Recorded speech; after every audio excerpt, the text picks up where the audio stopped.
Good afternoon. My name is Owen Campbell.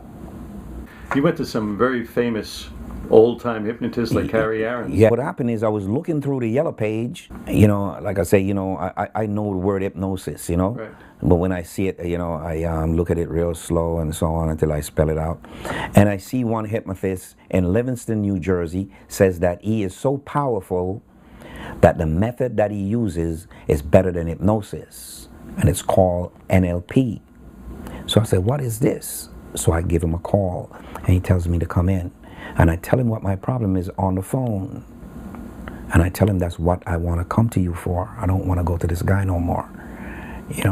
And I went in for a session. And when I got there, he tells me that he will lower the fee for me. I show him my pay stub. He wanted something like almost $200. This was back in 2000. Back in 2000. 2000. And I tell him, all I want you to do is to give me some suggestions to start to build up an interest in reading, or to find out what's stopping me from doing this. And he said to me, okay, I'll help you. When he turns on, he had on his desk, he has this big amplifier, and he has a microphone, and he puts a headphone over my hand. He turns it on, and then I can hear him talking and telling me to relax and to be calm, and it's playing a music, and he can turn on an echo, and you hear the echo deep inside of you, It feels good. Yeah. And it have me relax and everything, and I'm laying back in the chair. He's telling me all stress, all tension is now to dissipate and go away. You're no longer stressed. He says that to me right through the whole thing for 45 minutes. The exact same thing? Same thing over and over. The next time I go back for the session, the second session I went for, something does tell me to open my eyes. And when I opened my eyes, he wasn't sitting at the desk. And I noticed there's a cabinet that's open. So I got up, I take the thing off, and I got up and went up there and looked. And in that cabinet, it's a big cabinet, it's filled with cassette tapes from the top to the bottom, and there's some labels there, and I spelled the word. The first one, it says stop smoking, and I spelled the other one, says weight loss, and it just keep going all the way down. I went to him for 4 years. 4 years? Yes. That's how bad I want to get rid of this problem. How long were those sessions? Some of them is 20 minutes, some of them is an hour.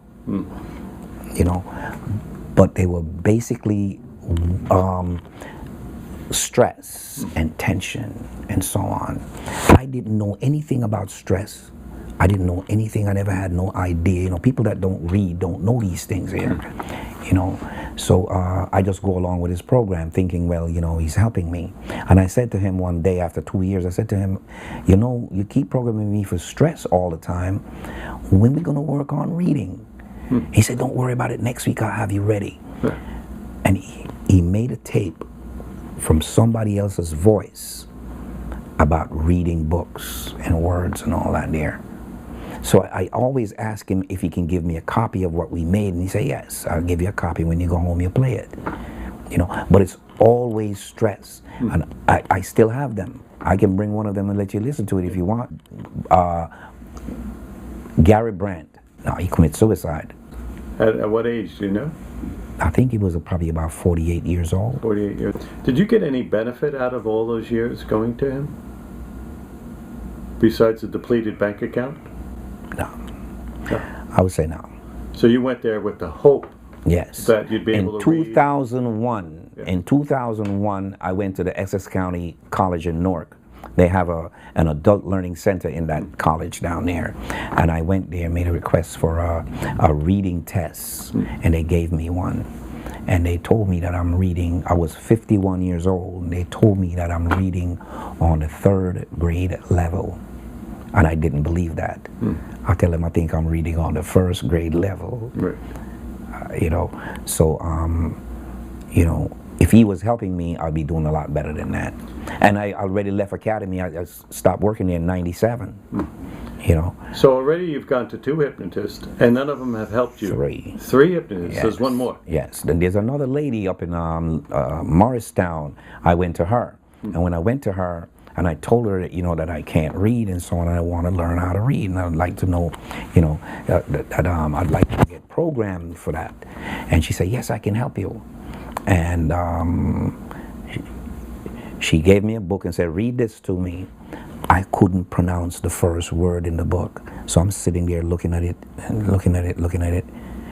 And about 10 minutes later, I bring up my head like this and look at her. And her mouth was wide open, sleeping away. She fell asleep during your session? Yes. How many times did you go to it? One time. One time. And she charged me $80, and I shouldn't have paid her because she ripped me off, And I got up. When you're uneducated and so on, you don't have the strength and power from the mind to tell a person when they're wrong or they're cheating you. You feel to yourself that educated people, have more confidence than you and so on. You don't want to disrespect them and so on, So that's why I didn't say anything to her. I just paid her and leave and didn't go back. So you went to 3 hypnotists originally, and to the end for reading. Yeah. You spent... one more thing, let me tell you, one of the main reasons why I leave the other first hypnotist is that I took my first wife to him, and I tell him my situation with her, why I want to break up with her, and he says, okay, no problem. He said to me, don't leave her, stay with her. I can help you. I can program you to be with her, and both of you be together and live together forever. So I say, okay, I don't want to do that. What I want to do is I want to just forget about her and don't never even see her in my mind, because I start to wake up to hypnosis now. I said, look, the image of her, I'd like for you to help me to deprogram that. So I wipe it out of my mind completely. I don't see her no more. He said, no, don't do that. And I'm not going to do that. He get mad at me. So I brung her in. And when I brung her in for the session and so on, she told him, all the things I'd done to her. I beat her up and all of this here, which if it was now, I would never do that. I'd never put my hand on her, but I was younger.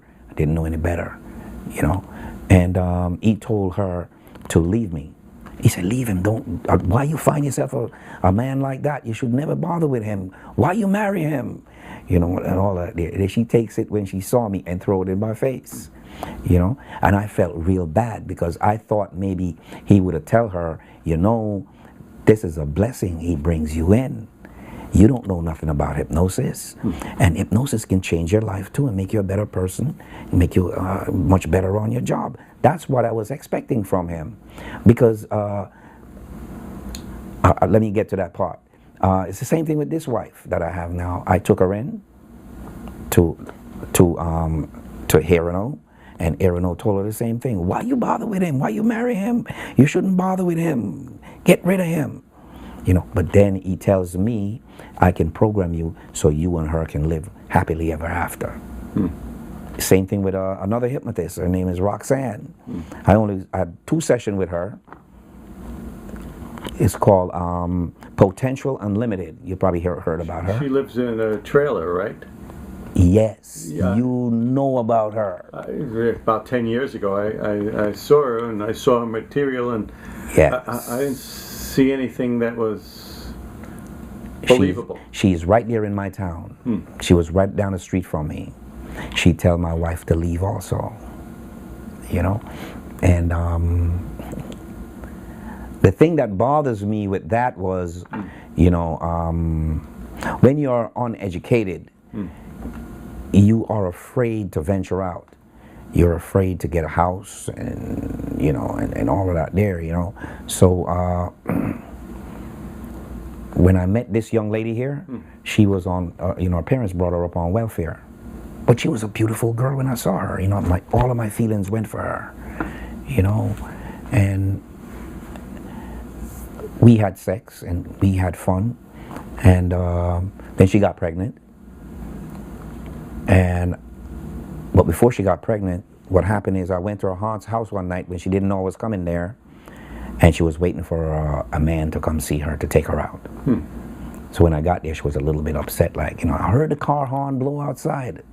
And when the horn blow, everything inside of me tell me that the horn is for her. And her aunt knocked on the door that we was sitting in the room, and her aunt said to her, come here, Celeste. And she started to whisper to her. Now, bus drivers can hear real good. I don't know where we developed that ability from. Because you have to know if you're running somebody over, you know, and they're screaming out. And they give you also a hearing test, you know. And the aunt said to her, don't make him see Owen because he'll beat him up. I said, wow. I said, I don't fight over women, you know. So she closed the door and went downstairs and stayed down there for about a half hour. She came back up. So I said to her, your boyfriend came and looked for you, huh? She said, no, that's not my boyfriend. He's just a friend of the family. So I leave it at that. A couple of days later, I went to her mother's house.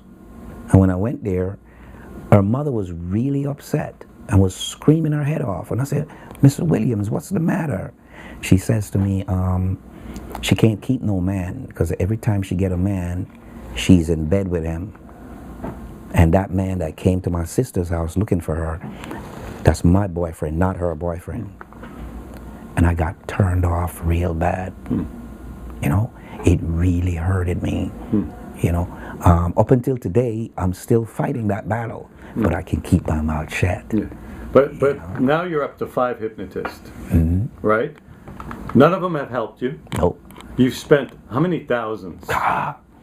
Listen to this one. Hero is the next one. I didn't tell you about him. We'll get to him, but wait. Yeah. Just make sure we get this.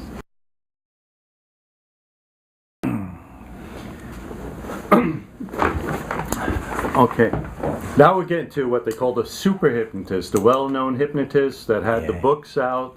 They achieved a level of fame, but now you're going to tell us what it was really like, because people only know the myth. They weren't in those actual sessions. They saw these guys at the conventions, they heard they wrote the books, but nobody knows if they got results or if they even knew what they were doing. Tell us about, who was the first one of those? Was it Harry Aarons?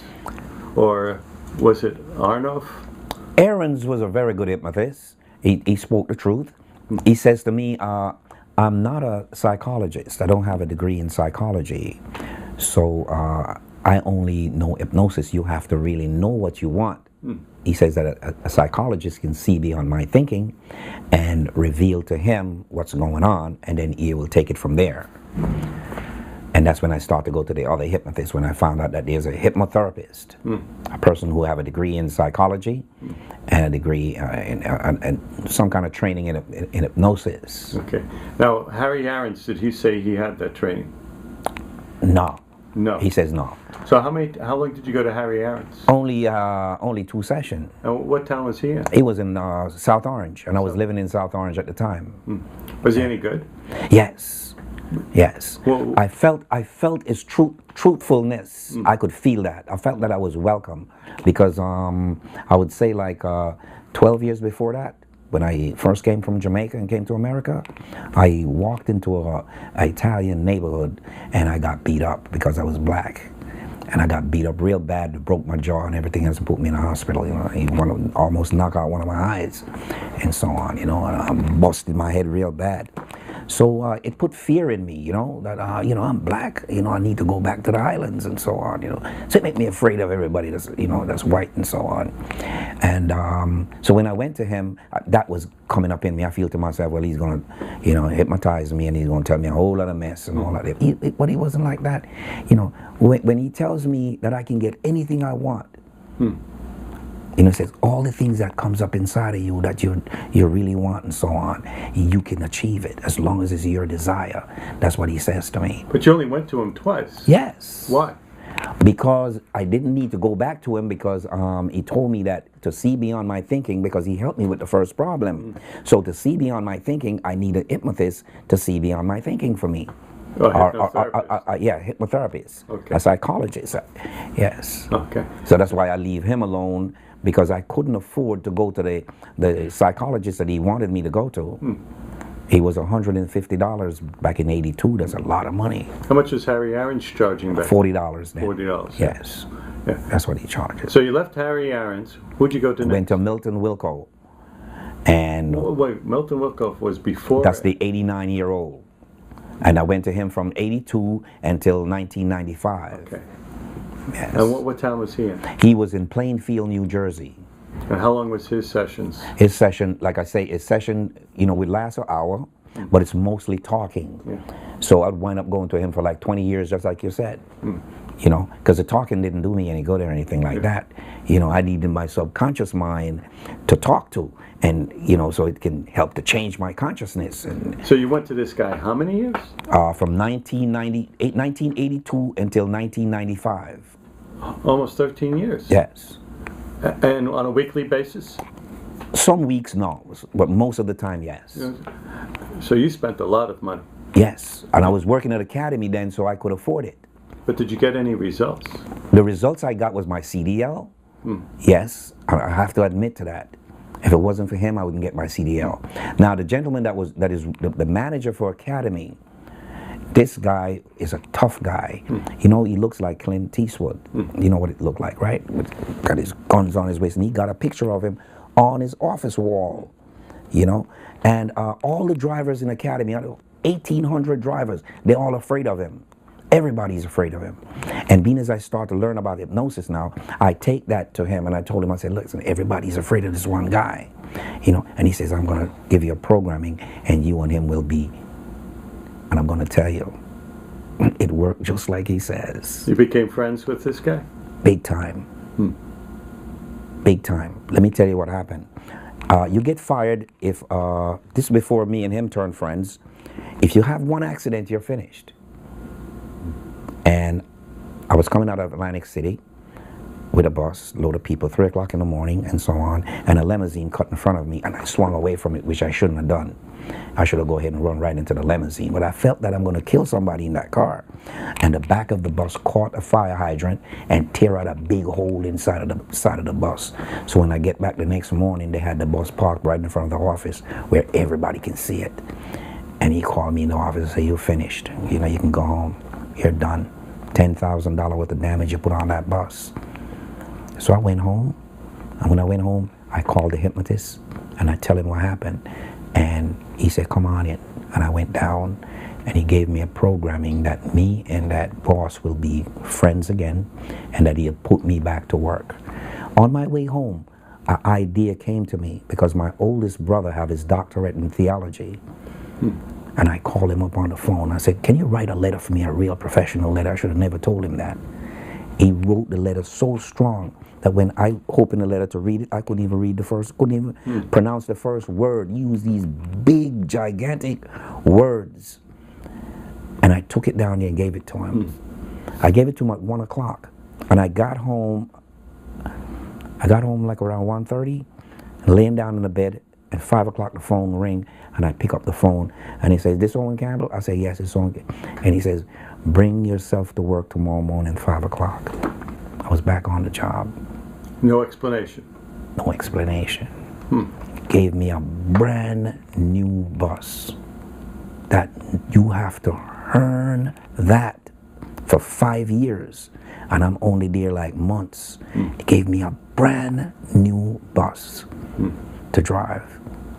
And 2 weeks later, I was sitting in the driver's room, and he knocked on the window, and he said, "Come here." And I said, "Oh my God, what now? What I done? What have I done now? And when I got into his office, he said, "Sit down right there."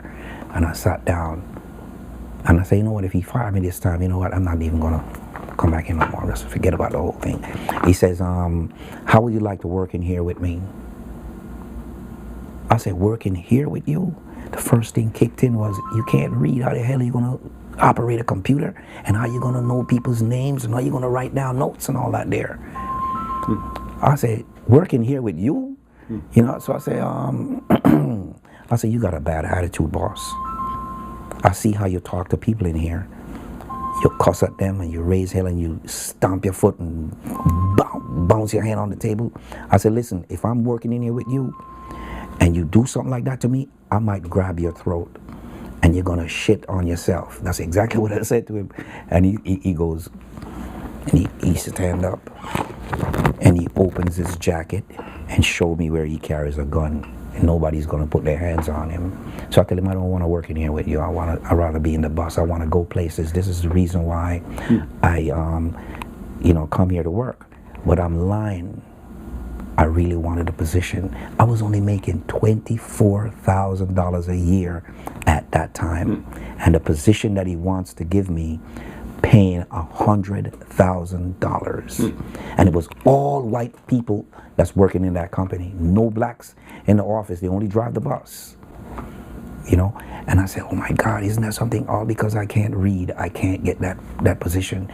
If I had the schooling, I could get that position. He says to me, Mr. Campbell, you're going to get a company car and a company house. We're going to give you one of those houses over there so that you don't have to run through traffic to come here, because it's in Hoboken, New Jersey, and it's a lot of traffic to come there. You know, and I said to myself, look at all of this, that I can't get it because I don't have the schooling.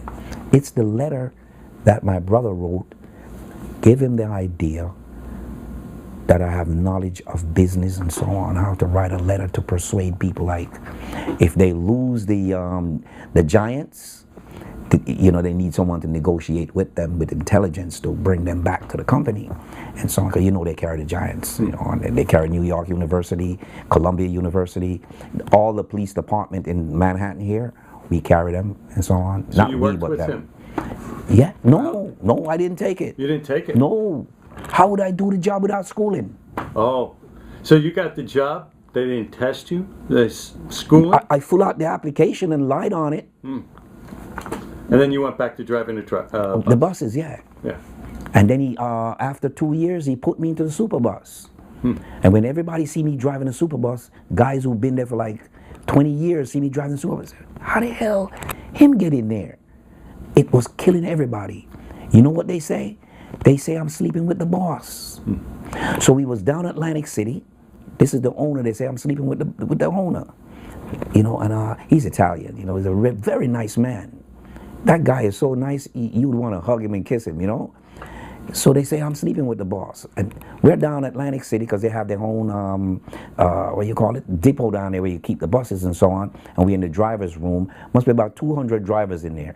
And guess who pop up? The owner pops up and says, hey, fellas, how is everybody doing? And shaking everybody's hands. And when he finished shaking his hands, I got up and I said, boss, I just rent a hotel down the road for me and you. And he turned and said, what? Hotel for what? I said, so me and you can go in there and sleep. Everybody say I'm sleeping with you. We sleeping together. That's the reason why you give me PL3. He said, oh my God. He said, come on, let's go. You know, he's a very nice guy, and he got right into it. He says, listen, Owen, they just jealous of you, that's why. He said, you're a good man, I like you, and that's why I tell them to put you in that bus. And I want you to drive that bus. And every year I'm going to buy one, and I want to put you in the new one every time I get one. And it makes me feel great. And he did that? Yes. And despite hypnosis Yeah. is what make that happen. But despite the fact that you didn't take his position, he didn't give up on you. No. He just kept on taking care of you. I was the only driver could go into his office at any time without making an appointment to go see him or something like that. I can just walk right in there and sit down and start talking with him. And it made me felt great. I used to smoke then, and I light my cigarette on the bus because, you know, back then it wasn't like now where you can't smoke in certain places. Because back then you could almost smoke in church if you want to, you know. Yeah. And I light my cigarette and start smoking my cigarette and coming up the turnpike out of Staten Island. And a lady on the bus called them and tell them that I was smoking on the bus. And he says to her, I'll take care of it. It won't happen again. You know, and he says to me, a lady called up on you. You get fired for that. He said, a lady called and said you were smoking. He said, listen, pull over your boss over to the side and tell him, I got to smoke my cigarette, and y'all got to wait until I'm finished. That's what he told me to do. You tell me, he's telling me to do that. Normally, you're supposed to get fired. You know, he was on my side 100%. Because of hypnosis programming, bring a relationship between me and him. Probably because it changed you. Yes. How you affect the outside world. Yes. And that's what I was saying to you earlier, that I'd like to do that with everyone. You know, because you see, I used to work in Newark and drive through the ghettos before I went to academy, and I didn't know anything about hypnosis then, but I noticed that when I'm respectful to people, they are respectful to me too. So I start to practice that because it will help you not to get killed, because I drive through the ghetto. You know, so every time a person would get on the bus, I would say, "Hi, how are you?" And someone would say, "Why you want to talk to me?" And I don't make it bother me. You see, I still say hi to them when they get in office. I say, "Have a nice day, enjoy your day," you know. And some likes it and some don't. You know, but I'd like to develop that ability so it can become automatic with me and so on, because I love the public. Okay. Stop. Okay. You shut off my phone too. So yeah.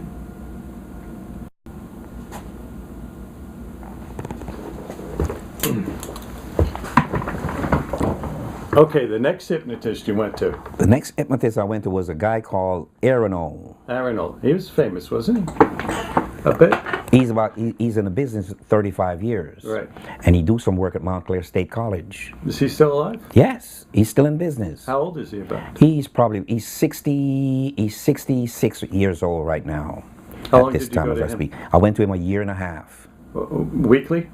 Yes, weekly, and didn't miss a week. How long were his sessions? His session would be like 20 minutes. 20 minutes? Yeah. And what did he charge back then? He charged me $90 per $90. session. Yeah. What did you go to him originally for? Same thing. Reading? Every single hypnotist that I went to, that's what I went for. Right. But I'm still learning things at the same time, what it can do and what it can't do. Right. You see? And when I went to him, I told him the reading problem I have. And then he says to me, "Okay, get back in the chair and lay back."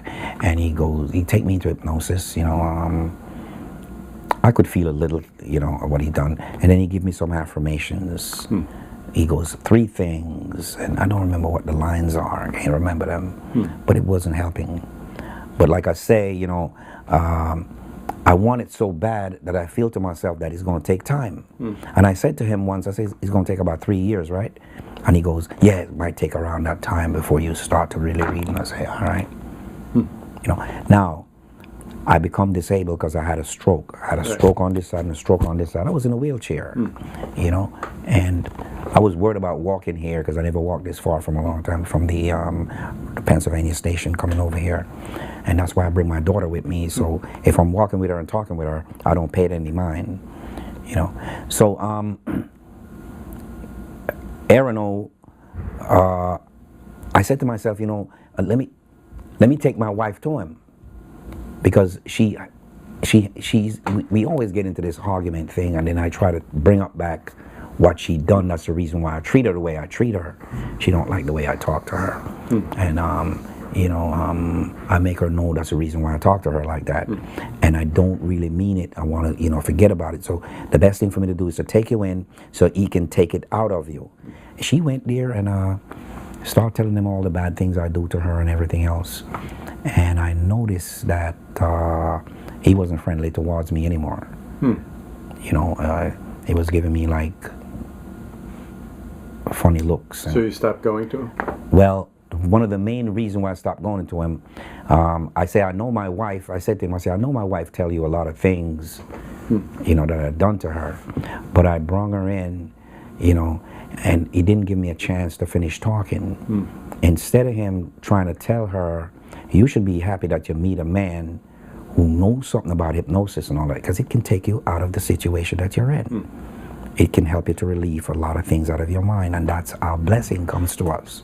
Blessings come to us not on a silver platter, you know, but really mean. And you have to learn these things here. I thought he would, you know, was smart enough to know that, to tell her that. He didn't tell her that. He says to her, "Why don't you leave him? Leave him and quit him and forget about him." And this is the hypnotist. Yes. Yes. Huh. Yes. My wife was raised up on welfare. My wife's mother was raised up on welfare. Her mother brought up on welfare. God bless her soul, she passed away. Not my wife's mother, her grandmother, right? When I met my wife and so on, they never had no furniture in the house. All she had was that looks, you know, and because of my illiteracy and so on, and she looks good to me and everything, and she wasn't embarrassing to take her out everywhere, take her to meet my mother. You know, I know other women that I wouldn't do that. Wouldn't bring them home. I brought her home. It's 29 years now we're together. Yeah. You know. So you stopped going to him after that? Yes, after I found out that she get mad at me. When she gets mad at me, she looks at me, she goes, "Here and all told me I should leave you and don't bother with you." You know, I say, you know, if I want to get rid of you, I can do that. A matter of fact, the first hypnotist, the one I told you, 89 years old, I did tell him to program me to forget about her, forget about my wife right now. He told me don't do that. He begged me not to do it. But yet he told her to leave me. They all done it. Even Roxanne with unlimited potential told her to leave. So you were paying these hypnotists and they were working against you? Yeah. Yeah. The very first session, when the session, it take me to a very deep level. Very deep level. The level was so deep that I forgot all about my body and everything else. But when I leave his office, I was a changed man. I was a different man. And that feelings is going for 3 years now. How many times did you see him? After the fourth session, I noticed he started doing the same thing that, about the third session, I noticed he started doing the same thing that the other ones were doing. Want to go to a different direction with me. And after the fourth session, he keep doing the same thing, telling me that I know enough to be a hypnotist. He said, you know enough to be a hypnotist. You should be a hypnotist. I run a school here, which he does. He said, I train hypnotists to become hypnotists. And he's only 24 years old. Yeah, just turned 24, August gone. But when I was going to him, he was 22. Okay? And he says to me, you need to come to barely read. I say, I have a son, he's 9 years old, and he can read better than me. And you want me to go get a certificate to be a hypnotist? I said, nah. He says, Owen, come on, I'm telling you something, don't make this opportunity pass you. And he keep talking to me like that. You know, a matter of fact, he tells me 8 sessions I need. After 8 sessions, I'm going to find myself start studying and can read a little better. That's what he told me. He waits for the fourth session, and he tells me to come to the school. And he keep telling me until he invite me to the classroom. And I went. You know, when I went, it's like my heart was going to come out of my chest because I get nervous like that, you know. And all these things supposed to be taken care of.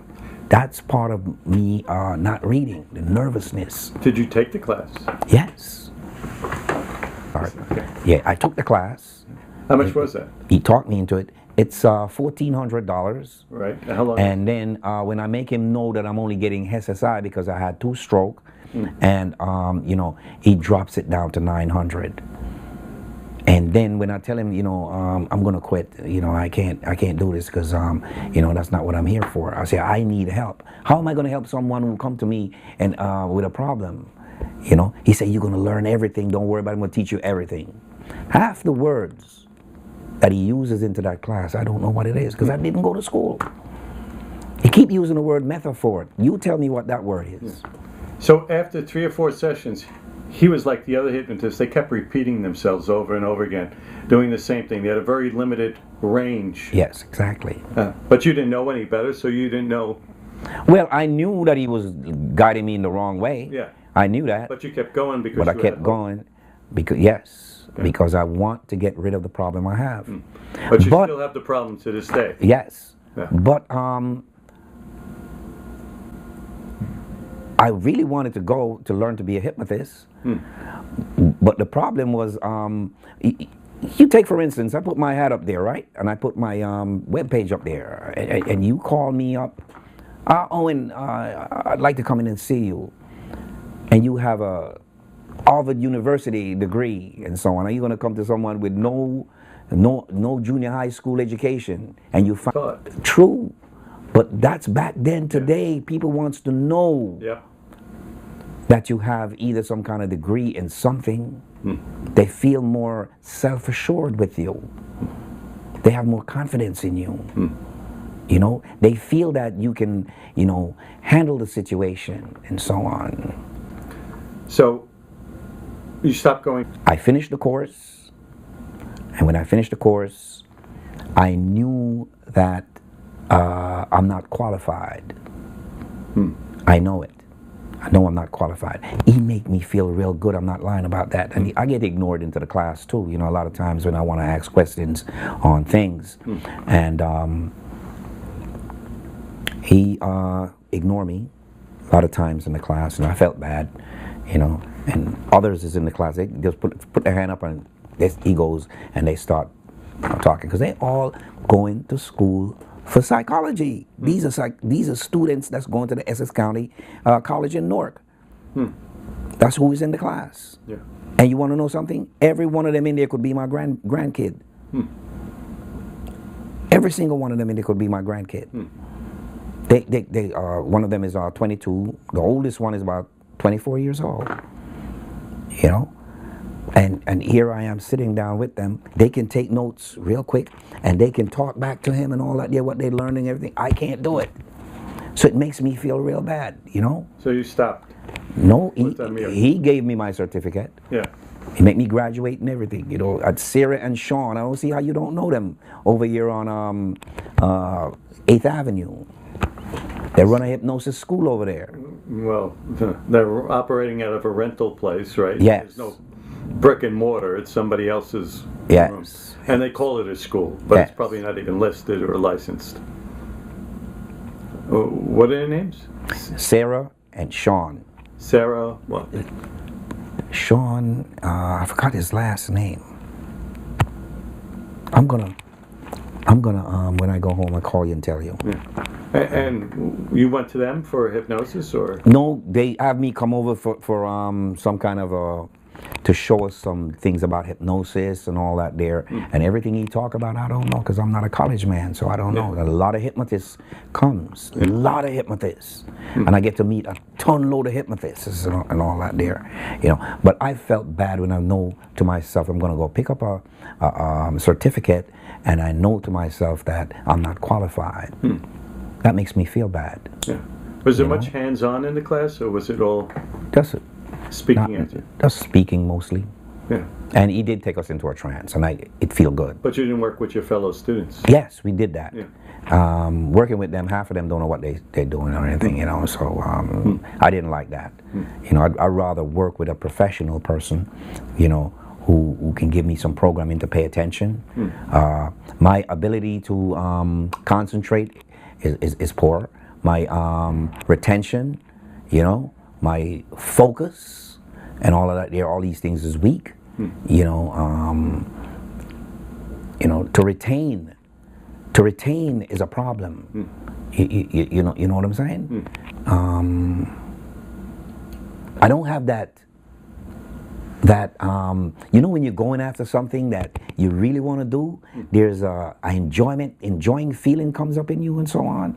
You know, you can't go to sleep because you want to keep doing that. That's not in me for reading. You know, when I first found out that I'm going to be a bus driver, which I had that in me from ever since I was a little boy, and I was working in a factory, and they fired me from the factory after 8 years, which is a blessing because it turns me into a bus driver. And I was laughed at the factory many a times when I say, I'm not going to stay here, I'm going to be a bus driver. They laugh at me in the factory. Once we had 100 guys. They laugh so hard, you wouldn't believe it. And guess what? It works out that I had to pick up, the factory was in Glenridge. It works out where I had to pick up, you know, it's all rich people live in Glenridge. There's no poor people live there. I had to pick up a law firm there in the super bus. And I was there 2 hours early. And I say, you want to know something? Let me go swing around the factory. And I swing the bus in there. And when I stepped out of the bus, I had on my nice blazer, my nice pants, shoes shine, my hair cut nice, my face shaved. I never grew a beard like this. I just grew it 6 months ago. And when I walked inside, it was lunchtime and everybody's sitting around. They were shocked when they saw me. And the boss that fired me went and shook his hand. I said, you fired me, but look what you fired me to do. I'm driving a $800,000 bus.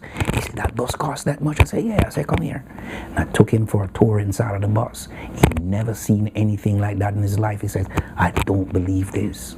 He saw that big screen TV, see the bar with the alcohol and everything in there. And 2 hostess on board that served the stuff. He couldn't believe it, you know. And I stepped off of the bus. I couldn't make the other guys get on there because they got dirty shoes on and so on, you know.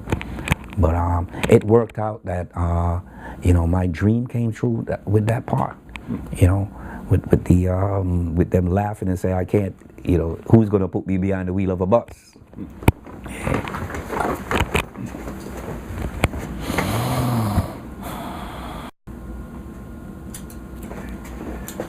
What happened after you left that? Were there more hypnotists, or you were calling around? When I graduate, I decided he wanted to teach me NLP and EFT, you know. So and he's selling you course after course. Yes, yeah. He wanted me to go take a course now, which is $1,600 for the so this kid was making NLP. Good bucks out there. Yeah, he's cleaning up. Yeah. So I said to myself, you know, this guy's making a damn fool out of me. You know, I see him take his computer and he do some things on there and all that there, and he picks up his phone and he know how to talk on it and everything, you know, and know who calls him and know exactly how to talk to his customers and all that. I can't do those things. I'm not trained like that, you know. And I said to myself, you know, he's making a fool of me. I'm not going back. And that's when I didn't go back. So what I did was I learned how to start the computer, and I learned how to look up hypnosis. I look up hypnosis in Jamaica, in New Jersey, and I look up hypnosis in New York, and that's how I saw you. But you are in New Jersey also. Yeah, because I'm in Rutherford at the Montclair Metaphysical Center. Right. And the first time I saw you, I started to look at you and look at Ely. Then I read up on everything. He got a whole lot of stuff that he, you know, he puts in there, you know. And then when I hear you talk, I say to myself, you know, maybe that's who I need to go to. That's who I need to see. And then when I start to read about you, where you say, you can't do 2 things at the same time. You got to do one, or else you're going to crash if you do both of them. Well, if you have 2 alternate beliefs, which are opposite, polar opposite, yeah. You know, I want to lose weight, but I want to eat my Haagen-Dazs. Well, they don't. No, you pick one or the other. Right. You know, I tell people when you go on vacation, I want to get in my car and go on vacation. Well, your car goes forward, reverse, right, left. You're just sitting there and tell your car to go on vacation. You're not going anywhere. Absolutely. Which direction do you want to go into? The direction that I want to go in right now is I want to concentrate on my reading and my learning. That's what I want to do. I want to be able to pick up books and just read. And I want to read books on success. I want to read books on guys like Edison, which I read some of his books. I want to read books on, Napoleon Hill and W. Clement Stone, all these guys, you know, and so on, and other successful books. I want to be able to read to a point where I could read a book a day. A company, I don't know where it came from, a company from Minneapolis wrote me and tell me that they can have me reading, photo reading. Do you know anything about that? Let's skip that. Okay. Everybody buys that in the belief system it's going to work. Okay. There's been no actual proof. Well, I met one guy from Paramus who took the course, and he says yes, he is reading a book a day. That's what he says. But I don't read that well, so right now I'm not going to even think about that. You know, what I want to do is just read naturally. I just don't want to be bored when I'm reading. I want to be able to read, like, say, a chapter. You know, and when I master that, I want a chapter to feel like a paragraph when I read a chapter. You see, and then when I master that, then I want to go to like 2 chapters. You know, when I master that, 3 chapters. But you called other hypnotists around New York City, right? What was your experience? Calling them? Yeah. I go by what I feel in here about them. Say to myself, you know, let me go by my gut feeling. You know, it went for you, and that's why I give you a buzz. Yeah. You know, now, I still don't know how to pick the proper hypnotist. I really don't. You've had a good losing streak, but you got some help along the way. Oh yeah. But have you ever gone? Now, you've never really gone through hypnotherapy, which is, when I say hypnotherapy, it's interactive.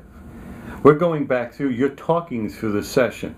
We're having you change those memories as we go through them, knowing what you know now as an adult. Those childhood limitations and beliefs. You've never basically done that? No. But I mentioned to hypnotists, every hypnotist I went to, is I tell them to take me back to the past. Right. In other words, regress me. And none of them did it. Yeah. They all tell me it's not necessary. Yeah. You don't have to go back there. But I went to dynamic Scientology. This is how bad I want to make this thing happen. Yeah. And I see where Thomas Edison had 10,000 disappointment in trying to develop the bulb. Yeah. You know, so that's why I use to say to myself, you know, go through it, don't quit, keep on going. Quitters never win and winners never quit, and so on. And I say to myself, you know, it's best to keep on going. Don't stop. Just keep going. You know, it's painful. Sometimes I go home and I cry. Yeah. You know, but I have this hope in my heart that one day I'm going to meet someone who's going to give me the right suggestion or to help me to find what it is and help me to remove it. Now, let me say this to you. I heard of hypnotherapy, but I don't know what it is. Yes. Hypnotherapy is a little bit different than you experience. Hypnosis, they're giving you suggestions. Right. But it's like that active volcano that was in Iceland a few years ago. If Donald Trump built the greatest hotel, maybe it'll last 2 weeks, maybe it'll last 100 years. But as soon as that volcano became active, whatever was on top would be gone. That's like hypnosis. They built that level of confidence as you went over the years. But as soon as those earlier feelings, I can't do it, came up, whatever was on top was gone. That is what Dianetic Scientology told me. Yeah. They say, don't use hypnosis. It's no good. Yeah. You shouldn't have no one talking into your mind. That's what they told me. Yeah. But I couldn't afford them. They're very expensive, so that's why I drop them too. When you use the Science of Mind Church is all based on hypnosis. But the first thing the woman says who wrote the books, even though she was trained by Phineas Quimby, an early hypnotist, don't look at hypnosis, because then you'll see what we're doing here. Hypnosis is the work of the devil. Meanwhile, the whole religion is based on. My father said the same thing. Yeah. Yeah. And he's a minister also. He was a minister before he passed away. Don't look at it, but we're doing it. Yeah. Don't look at it. We're hypnotizing you. But you've never actually gone through. In hypnotherapy, you only need a handful of sessions at the most. Even the first session, it's very long. We go through all those earlier memories. Then we change them to what you want as an adult. We don't put a layer on top with all this debris beneath here ready to bubble up and change it again, where you need this constant reinforcement. The belief system, we create this stability underneath here. So whatever we put on top becomes the permanent belief. And that's the problem. You know, I've never seen clients more than 3 to 5 times tops in my life because they don't need it. Smokers, I've never seen them more than once because 98% of the people stop smoking in that first session. It's not profitable. Of course, you made a lot of hypnotists rich over time with that belief system that you have to, like a psychiatrist, go week after week after week after week. Hypnosis is about getting change, and you see, they weren't about change. They were in having you come back or buy another course or come back here or let me impress you how great I am. No, this is about you. This is all about you. Change, if you could create anxiety in a minute, why can't you change it in a minute? It's the same mechanism. Okay. Well, let me say this to you that when I was going to Irano, I try to apply for my Social Security, and they wouldn't give it to me. So they told me that they can give me SSI. So I had to take the SSI, which is $700 a month. Right. And I have to pay rent out of it. So I paid $250 a month. But I have to buy food. And I asked my wife if she can just go back to work because she's not well herself. You know, she just turned 45. And she eats a lot of junk food and she don't care what she eats. So now she's suffering like crazy. She got diabetes and she got arthritis and all that there. So she can't work anymore. But what I'm saying is when I was going to Irano, I went 4 times. I just give him the money and don't have nothing leave. Every week, thinking, well, this problem that I have is going to go away. Mark you, I just realizing these things lately. Dyslexia. I am dyslexic. I have fears. When I was going to school in Jamaica, if you talk in class, you get a spanking. Yeah. And the teacher's face looks so mean, it puts an imprint in your mind. And it stays there. If you go to the bathroom and didn't ask permission, you get a spanking. If you fight, forget it, you get a spanking. Even if you're fighting for your rights, you get a spanking.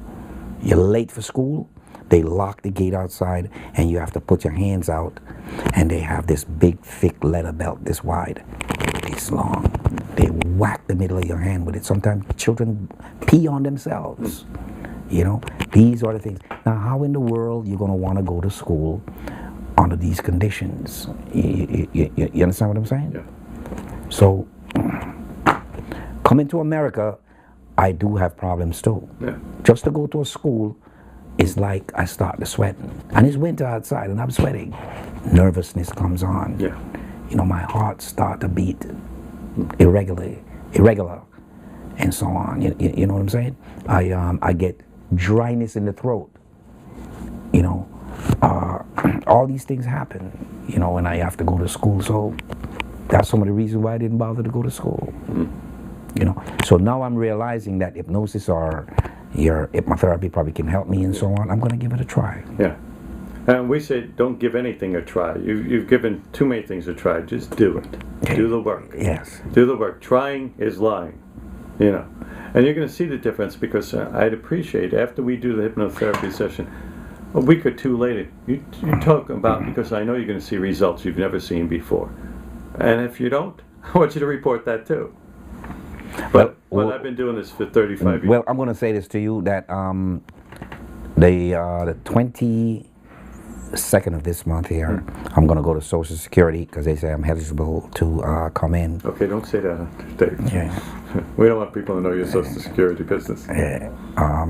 So I'll be able to talk about that on offline, off air. Let's put it like that. Is there anything, if I was a brand new person and I had fears or something and I was thinking about hypnosis, what would you tell them to do?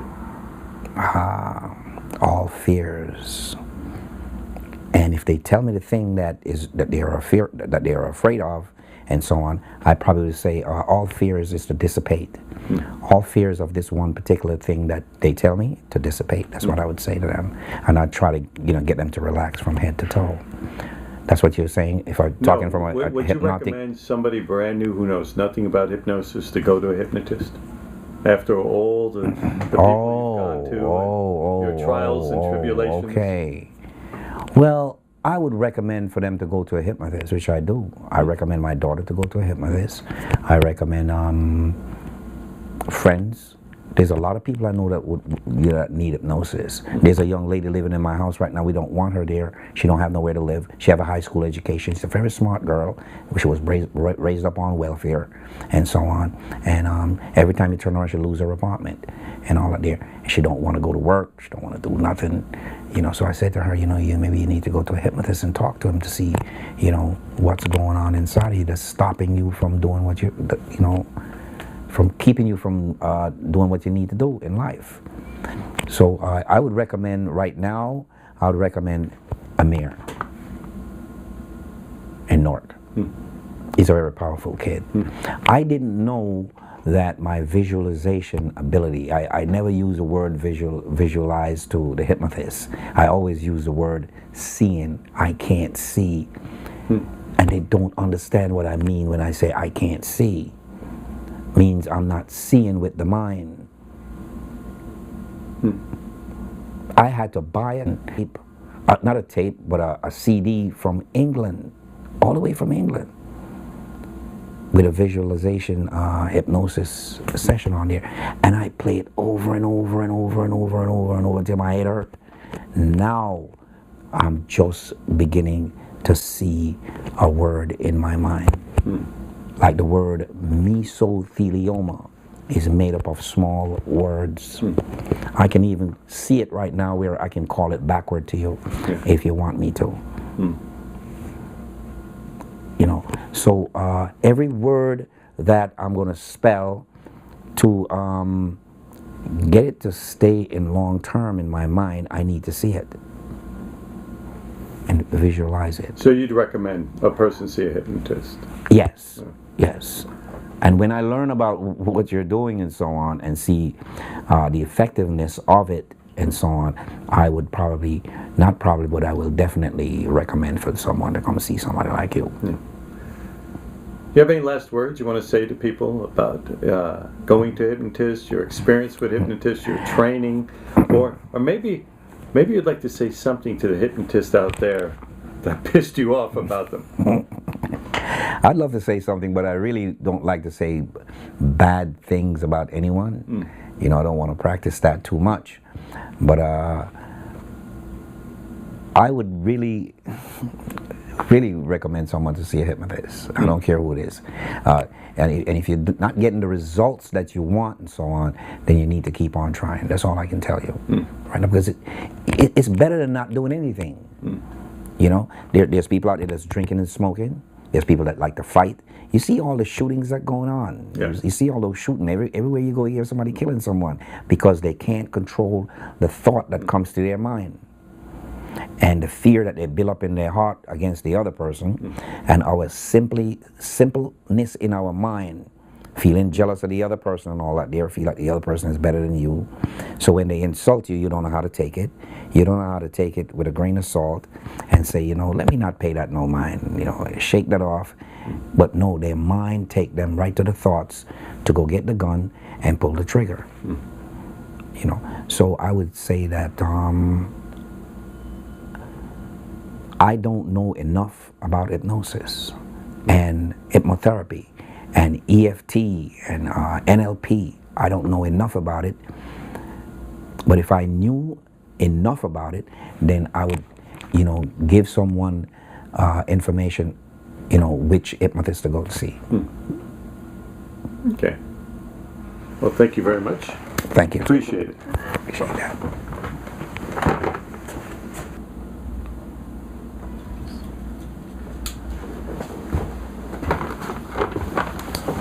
Now, first of all, say your name. My name is Owen Campbell. Now, what do you do for a living? I used to be a bus driver. Talk about your first experiences coming to this country and your first experience getting involved with hypnosis. Okay, well, one of the main reasons why we would leave Jamaica, the family leave Jamaica to come here, is because there was hardship. And my father couldn't handle the responsibility by living there, so we decided to move to America. And when I came to America, I met a young lady. Her name is Marie Antoinette. And by accident, I was 17 years old at the time, and it was for me to drink here. So it was snowing that New Year night, so I put my beer in the snow because I couldn't do it in the house. And there was a young lady, her mother was the landlord. So she was going out, and I said, "Where are you going, Joyce?" Joyce was 13 years old at the time. So she said, "I'm going to a party." And I went to the party with her, and I met this young lady. After I met her, we talked on the phone for 1 year, and then after 1 year we started seeing each other. But I knew that she had other boyfriends and so on, you know, so my feelings would get hurt. And I would beat her up because I'd never had self-control, and seeing other men back in Jamaica beating women and so on. And they always say to me, if your lady go out on you, beat them up, you know. And I didn't know any better. Illegal, I would beat her up. And my father started taking her to church, got her baptized and everything. So when I saw that, I said, you know what? She's going to be a different person. And she got pregnant. And I marry her. And after I marry her, the thing starts again. She started to see other men again. And it hurted me. So I got mad and I leave. I went back to my father's house and I stayed there. While I'm staying at my father's house, I noticed that I couldn't stop thinking about her. It just keep going around in my mind, you know, and I would do anything to get it out of my mind, you know. And instead of me going to the bar and start drinking like everybody else and playing these bad music for broken down relationship or hurting feelings and so on. Someone told me about a hypnosis, and I said, you know what, I have to give it a try, and I went and tried it. And my first session, I saw a big relief in myself. So it was less stress, or less stress, everything. I could come home smiling. So when I saw that, I went back for another session, and I do have a reading problem. At the time, I couldn't read at all. So what I did was I went, the hypnotist said to me, he says, Owen, you know you can get anything you want. It doesn't matter what it is. As long as you desire it, you can achieve it. So I went back to him and I said to him, you know, I have a reading problem. I can't learn. And he says to me, you know, Owen, I'm not a psychologist. I'm just a regular hypnotist, and you have to know what you want when you comes to me. So I'm going to refer you to a psychologist. And then I found out that there's a hypnotherapist, because the psychologist wanted too much money. So I went to the hypnotherapist.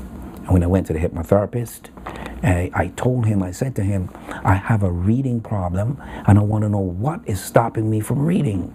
You know, I don't know what it is, you know. And he says to me, he's going to give me some programming for that. So when he gave me the programming, I noticed nothing happened. When I pick up a book, my eyes would start to water. I would get headaches. I would feel sick, and I just put it down. You know, couldn't even read one line.